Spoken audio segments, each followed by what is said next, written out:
ഞാൻ ഇന്ന് വന്നിരിക്കുന്നത് കുക്കിംഗ് വീഡിയോ ആയിട്ടാണ്. ഞാൻ ഇന്ന് ഉണ്ടാക്കാൻ പോകുന്നത് ബ്രെഡ് പിസയാണ്. അതിനാവശ്യമായിട്ടുള്ള സാധനങ്ങളാണ് ബ്രെഡ്, ചിക്കൻ, സോസ്, തക്കാളി, ക്യാപ്സിക്കം, ഉള്ളി. ആദ്യം തന്നെ നമ്മൾ ചിക്കൻ വറുത്തെടുക്കണം. അതിനുശേഷം പാൻ അടുപ്പത്ത് വെക്കണം. അതിനുശേഷം ബ്രെഡ് ഓരോന്നായിട്ട് നിരത്തി വെക്കണം. ബ്രെഡ് ഓരോന്നായിട്ട് പാനിൽ വെക്കണം.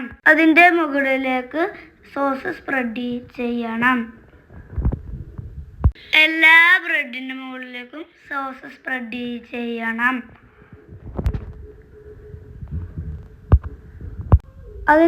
അതിനുശേഷം ഓരോ വെജിറ്റബിൾസ് അതിൻ്റെ മുകളിലേക്ക് വെക്കണം.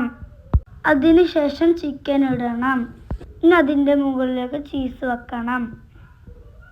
ഇനി 7 മിനിറ്റോളം അത് അടച്ചു വെക്കണം. 7 മിനിറ്റിന് ശേഷം അത് തുറന്നു നോക്കണം. ഇപ്പം നമ്മുടെ പിസ്സ റെഡി.